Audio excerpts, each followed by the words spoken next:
لاړم میاشت کې د کندهار برېښنا شبکې پراختیا او اصلاح برخو نوي پرمختګونه کړي.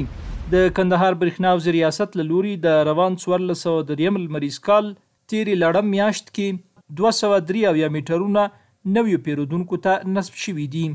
دغه راز د برېښنا ضایعاتو مخنیوي په موخه د شبکې څارنې پر مهال 32 ترومزي کشف او پرې شوي دي او د 16 هغو میټرونو برېښنا هم پرې شوې ده چې هستوګنیزه برېښنا ترېنه تجارتي برخو کې کارول کېدله.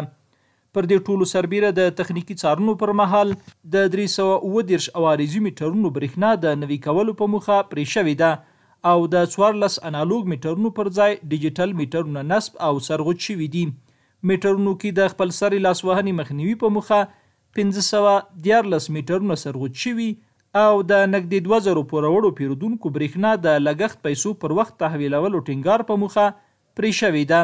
یاده موده کې د شوراندام صنعتي پارک او یو شمېر ښاري برخو کې د برېښنا شبکې پراختیا چارې هم د عملیاتي څانګې پیاوړو تخنیکي کارکوونکو له لوري پر مخ وړل شوي دي.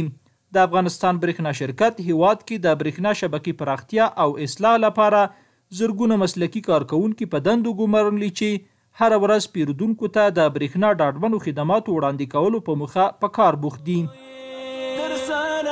کړی د سرو وینو پیمانه ګل ګل زر دې شګاګونه تل دې آباد زما ګران افغانستان.